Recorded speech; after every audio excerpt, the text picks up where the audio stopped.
जय सद्गुरू जयश्रीच रेसिपीमध्ये आपलं स्वागत आहे। आजची आपली रेसिपी आहे दिवाळी स्पेशल अनारसे। त्यासाठी लागणारं साहित्य तांदूळ, गूळ आणि खसखस। सर्वप्रथम आपण अनारशाचं पीठ कसं तयार करायचं ते पाहूया। हे मी 2 वाट्या तांदूळ घेतलेले आहेत आणि हे 3 दिवस तांदूळ आपल्याला भिजत टाकायचे।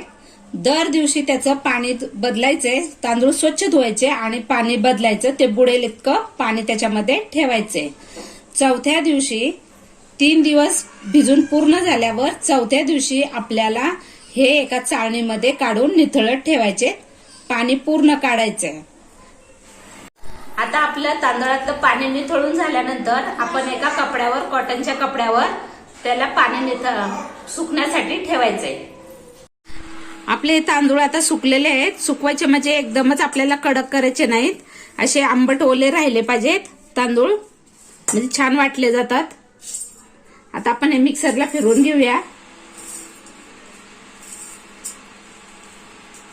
असं पीठ बारीक झालेलं आहे। आता आपण हे चाळणीत काढून घेऊया। आपल्याला हे चाळून घ्यायचंय सुजीच्या चाळणीने। आपल्याला हे पीठ एकदम बारीक करायचंय, असं रवळा राहिलं नाही पाहिजे पीठ।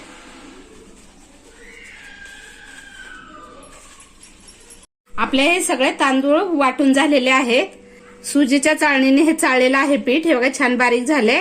आता आपण हे पीठ, तांदूळ आंबट ओले असतानाच वाटलेले आहेत ना, थोडंसं पीठ आपल्याला आता सुकून द्यायचंय।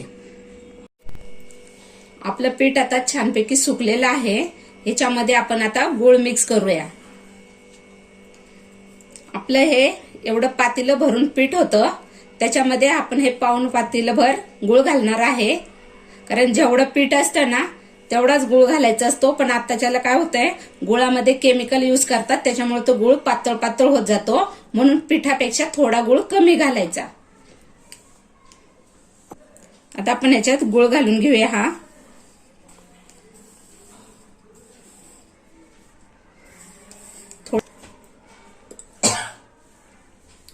आपण ह्याच्यामध्ये थोडंसं जायफळ खिसून घालूया।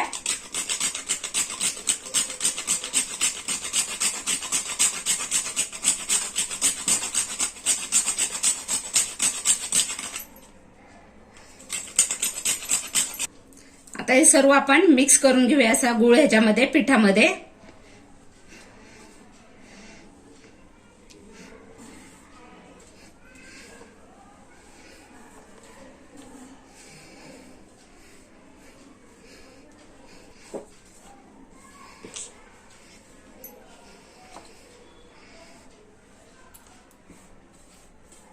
आपण हा सर्व गूळ टाकून घेतलेला आहे आता ह्याच्यामध्ये।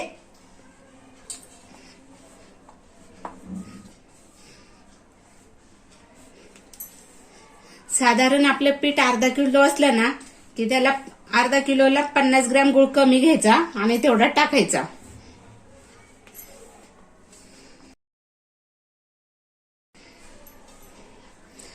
आता आपण हे मिक्सरला फिरवून घेऊया।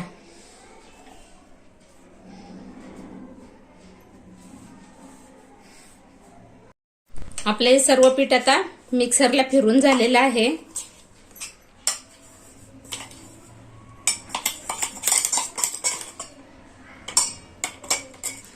आपण हे आता छान मळून घेऊया असं।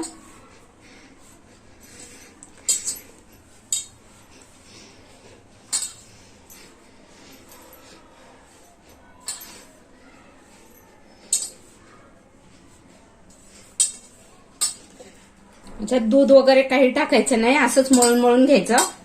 गुळ वितळत जातो, मग त्याचा छान गोळा तयार होतो। आपलं आता हे पीठ मळून झालेलं आहे बघा। आपल्याला ह्याच्यामध्ये दूध वगैरे काही टाकायचं नाहीये, असंच मळून घ्यायचंय फक्त। आता आपल्याला हे रात्रभर असं फुगण्यासाठी ठेवायचंय। हे पीठ नंतर फुगतं जरा आणि नंतर मग त्याचे आपल्याला अनारसे करायचे ते। आता आपण हे पीठ एका डब्यामध्ये रात्रभर असं हवाबंद ठेवून टाकायचंय। अशा झणझणीत आणि चमचमीत रेसिपीसाठी जयश्रीच रेसिपीला सबस्क्राईब करा आणि त्याचबरोबर बेल आयकॉनही दाबा। आता आपण अनारशाचं पीठ कसं झालं ते पाहूया. आपण रात्री मळून ठेवलेलं होतं त्याला.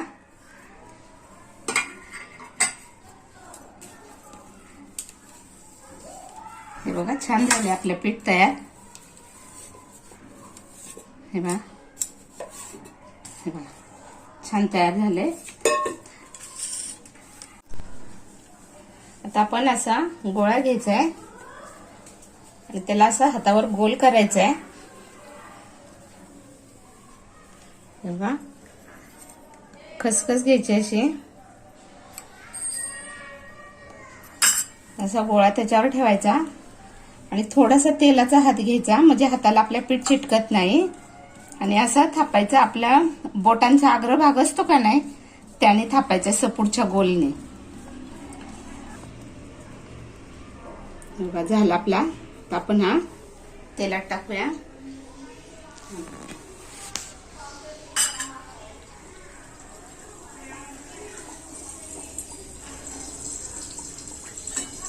तर तेलात सोडल्यानंतर थोडं 2 मिनिटांनी मग त्याच्यावर आपण असं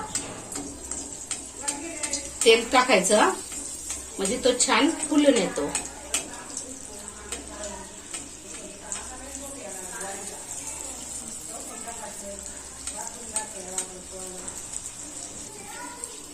हे बघा असं तेल टाकत करायचं आपल्याला म्हणजे तो छान फुलतो असा. हे बघा आता आपला हात झालेला आहे. आपण काढून घेऊया. आता छान कलर आलाय का नाही बघा. गोल्डन ब्राऊन कलर आलाय असा. छान तेल निथळून घ्यायचं असं.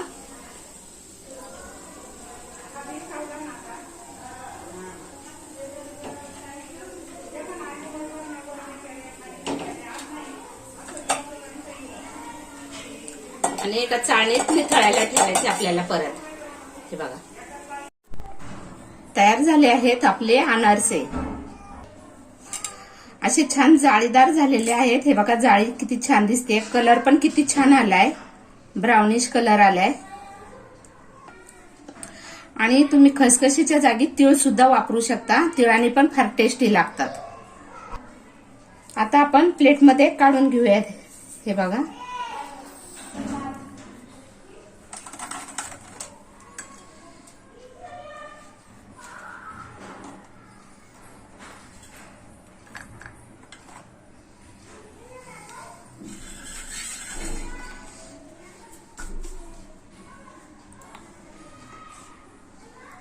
तयार आहेत आपले अनारसे. तुम्हा सर्वांना जयश्रीच रेसिपी कडून दिवाळीच्या खूप खूप शुभेच्छा.